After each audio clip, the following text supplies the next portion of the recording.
Bonsoir à toutes et à tous, merci d'être avec nous. Bienvenue mesdames et messieurs dans cette nouvelle édition d'information à la une de l'actualité haïtienne. Les conditions météorologiques du pays continuent de se dégrader. Cette semaine encore, des pluies sont attendues dans plusieurs régions du pays, annonce l'unité hydrométéorologique d'Haïti.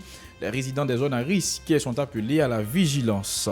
Un crime prémédité, telle est la réaction du porte-parole de la police nationale suite à la disparition dimanche de l'inspecteur Alix Jean-René à Pétionville. La victime a été criblée de plus de 15 projectiles, a confirmé Michel-Ange Louis-Jeune. L'instabilité politique qu'a connue le pays de 1991 à 2017 a conduit à la stagnation de l'économie nationale et au délitement de la société, a résumé l'association haïtienne des économistes lors d'une conférence à débat ce week-end à l'intention des jeunes économistes. À l'étranger, deux ex-ministres en rupture avec Trudeau se présenteront en tant qu'indépendants aux législatives programmées pour octobre prochain. Toujours dans l'actualité internationale, en Syrie, au moins 18 civils, dont 6 enfants, ont été tués lundi dans des raids aériens du régime syrien contre la province d'Idlib, dernier bastion djihadiste dans le nord-est du pays en guerre, selon une ONG. Voilà, mesdames, messieurs, pour l'essentiel de cette édition. Restez branchés sur la télévision Pacifique. Ces titres et bien d'autres vous seront développés tout de suite.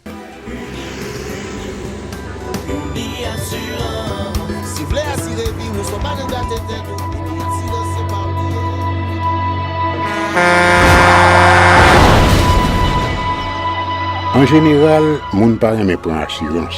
Yo considéré que son l'argent rejeté.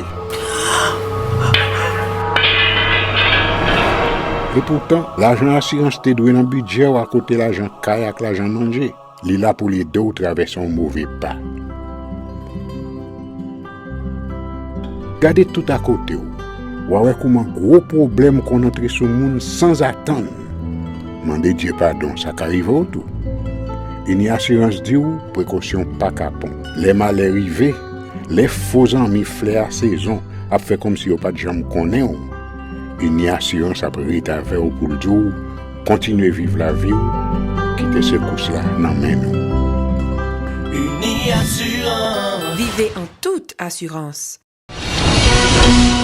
Bienvenue mesdames et messieurs dans le développement du journal. Comme un ancien titre, une masse d'air humide installée depuis bien des jours sur Haïti a provoqué la dégradation des conditions météorologiques. Cette semaine encore, des pluies sont attendues dans plusieurs régions du pays, annonce l'unité hydrométéorologique d'Haïti. Les résidents des zones à risque sont appelés à la vigilance. Écoutons la précision de la prévisionniste Christnette à Saint-Georges de l'UHM.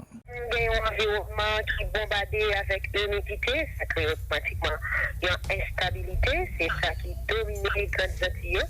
Ça qui déjà, quand on a parlé à là, on commence à montrer l'impact à travers ces fines pluies qui tombent dans plusieurs régions dans le département. Nous avons gagné la pluie toujours en fin après-midi à Soya et département qui a plus recevoir activité la pluie, c'est surtout sud-est, l'ouest, centre, la Tibonite avec Grandance. Pour Port-au-Prince, Saxon qui entoure nous, quand on a parlé là, nous avons Port-au-Prince qui a bâti fine pluie dans plusieurs quartiers, dans plusieurs régions et activité la pluie va poursuivre dans Assoya et température est élevée jusqu'à 32 degrés Celsius. Par la journée, il a tombé la nuit là à 23 degrés Celsius. Pour la meilleure, c'est précaution, zone côtière nord, golfe Lagonave, avec zone côtière sud. Nous avons un avis par rapport avec quantité d'humidité qui est dans l'atmosphère là et par rapport avec ce lieu qui ont des gens saturés. Eh bien, c'est un peu de prévision météorologique, mais c'est là, au côté unité hydrométéorologique pays d'Haïti, le conseil avec secrétariat permanent, comme j'ai des risques avec des as, avec des protection civile, nous avons l'autre fois encore avec une qui habité dans la zone mal penchée, pour des inondations et boulevardsement de terrain, pour mettre en application toute consigne de cuvité habituelle, le la pluie a continué à tomber. Par cette tentative pour traverser la rivière qui a descendu sur un camp peut-être, par rapport à cette bétail nous, mettez en lieu sûr pour de l'eau pas porter, aller pour de l'eau pas tuer, par rapport avec nous qui étaient dans des zones difficiles, mettez accent souple, sur monde qui handicapé, monde qui grand monde avec monde qui petit monde, pour toute disposition par rapport avec papier pour un pas mouillé. Autre nouvelle, l'association haïtienne des économistes a organisé samedi à Port-au-Prince une conférence débat autour des impacts des crises politique et de l'instabilité de la gourde sur la dollarisation financière en Haïti de 1991 à 2017, une activité visant à analyser et proposer des pistes de solutions à la stagnation de l'économie nationale. S'exprimant à l'occasion, l'économiste Ronald Jocelyn a indiqué que la dollarisation financière et l'instabilité politique sont les principaux facteurs de la dépréciation accélérée de la gourde par rapport au dollar américain. Il préconise une bonne gouvernance en vue de redresser la situation. Ronald Jocelyn, au micro de Mario Sylvain de David Mercius. C'est une réponse que agents économiques yo bail avec dépréciation et good là. C'est comme si je suis capable de dire que agents économiques yo rendent compte que comme good là a plaidé et perdu et valet, eh bien yo dit bon si good la perdu valet nous pas capable de faire monnaie ça confiance, eh bien faut nous courir à réfugier nous dans une autre monnaie. Eh bien c'est comme ça yo aller rapidement vers dollar américain. Il y a le réfugié là-dedans, par exemple, et fait de plus en plus de monde a fait dépôt en dollars, ou du moins c'est un petit comme en dollars pour être capable de parer pour anticipation négative que vous faites. De plus en plus que par exemple, il y a des instabilités politiques.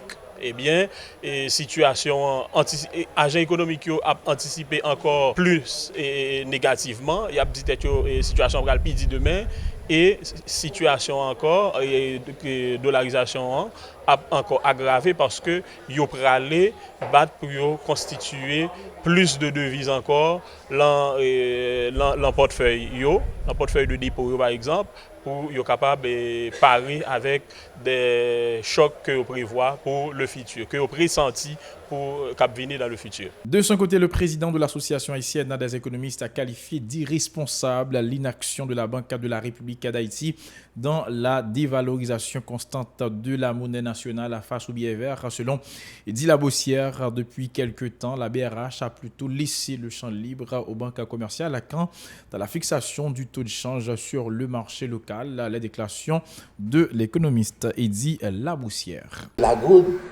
c'est une composante de la souveraineté nationale. Je ne comprends pas, et je ne comprendrai jamais que c'est une banque privée qui chaque matin me donne le taux. Je ne comprends pas ça. Je ne peux pas comprendre, personne ne peut pas comprendre. Je reprends pour vous. La mission d'une banque centrale dispose d'énormément d'instruments pour mener sa politique monétaire, c'est de stabiliser les prix. La goutte par rapport au dollar, c'est un prix relatif. Comment se fait-il, mes amis, que Banque centrale cède des droits à une banque privée, la Unibank, qui chaque matin, allez vérifier ça vous-même. Vous n'avez même pas besoin de demander aux gens d'en haut quel est le taux du jour. Allez regarder le taux de la Unibank, ce sera votre taux du jour. C'est lui qui chaque matin donne ça. Voilà. On sait que le pays est un pays de monopole. Des jeunes étudiants en économie ont salué cette activité. Selon eux, ces échanges pourront contribuer à décrisper la conjoncture socio-économique du pays. Leur déclaration. Bon, moi, je trouve ça une belle initiative pour nous-mêmes comme jeunes économistes qui ont évolué dans le pays, comme jeunes licenciés et étudiants finissants qui mémoire. Okay? Nous trouvons ça une bonne initiative pour nous connaître plus sur la dollarisation et pour nous connaître tout sur le crédit, ainsi de suite, de ça qui était parlé dans la conférence. Par rapport avec la situation pays en trouvé là, par rapport avec l'économie nationale, là, il est important vraiment pour qu'il y ait des débats sous thématique qui c'est dollarisation par rapport avec montée dollar là au niveau de monnaie nationale, le cap déprécié et au niveau de l'activité économique dans le pays.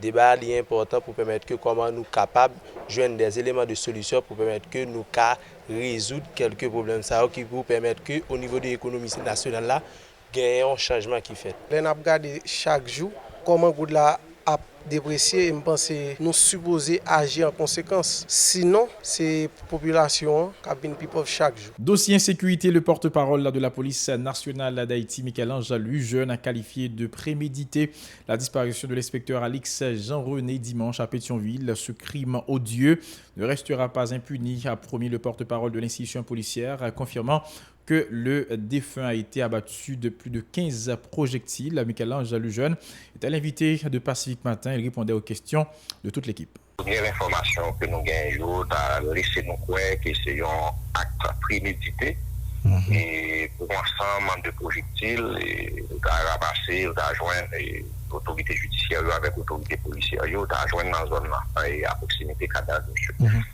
Jusqu'à présent, ça nous gagne, c'est que monsieur a à bord machine et un Mitsubishi Montero couleur rouge et il t'a descendu dans la zone là, soit pour faire une transaction, soit pour acheter un bagage quelconque. Et moi, j'entends plusieurs personnes qui disent qu'il y a pour l'acheter papada pour le mettre sur le téléphone. Et l'unité d'enquête, il y a pied d'œuvre et il y a collecté des données qui pour permettre que nous capable faire le bien sur la question. Et pour ensemble, deux points qui tiennent d'actualité, particulièrement policiers, plusieurs policiers qui ont tombé, ça a trop longtemps de ça.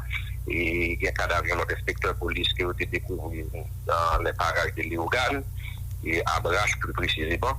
Donc, nous avons compilé les données et nous avons l'autre point encore qui est d'actualité. Coup d'œil à présent dans l'actualité internationale, nous allons nous rendre justement au Canada où deux ex-ministres canadiennes dont l'affrontement public avec le premier ministre Justin Trudeau a secoué son parti libéral au pouvoir ont annoncé lundi qu'elle se présenterait comme candidate indépendante lors du scrutin législatif d'octobre.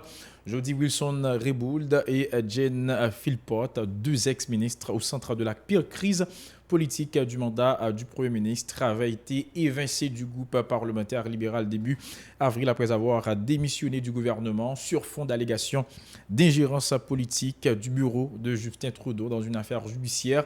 Mme Wilson-Raybould, ex-ministre de la Justice, avait accusé le Premier ministre d'avoir exercé sur elle des pressions inappropriées pour éviter un procès au groupe canadien SNC Lavalin, accusé de corruption en Libye.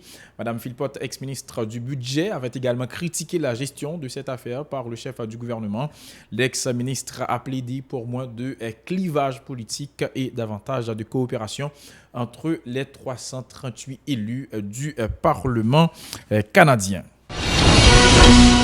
Nous allons laisser le Canada pour nous rendre en Syrie où au moins 18 personnes, 18 civils dont 6 enfants ont été tués lundi dans des raids aériens du régime syrien contre la province d'Idleb, dernier bastion djihadiste de le nord-ouest du pays en guerre selon une ONG.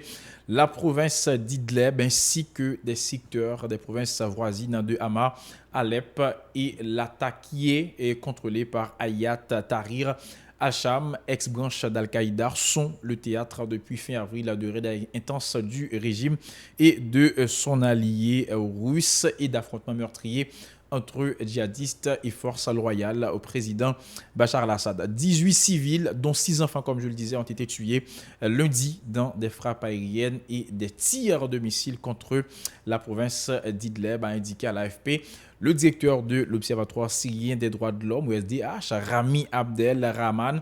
Parmi eux, 10 personnes, dont 4 enfants ont péri dans la seule ville d'Aria, a ajouté M. Abdel Rahman, faisant état d'au moins 47 blessés dans l'ensemble de la province. Soulignons que dimanche, des frappes menées par l'aviation syrienne ont tué 12 civils dans la province d'Idleb, selon l'OSDH. Voilà, mesdames, messieurs, pour l'essentiel de cette édition d'information. Merci à vous qui l'avez suivi. Toute l'équipe vous invite à rester branchés sur la chaîne 54 à la télévision Pacifique pour la suite de la programmation.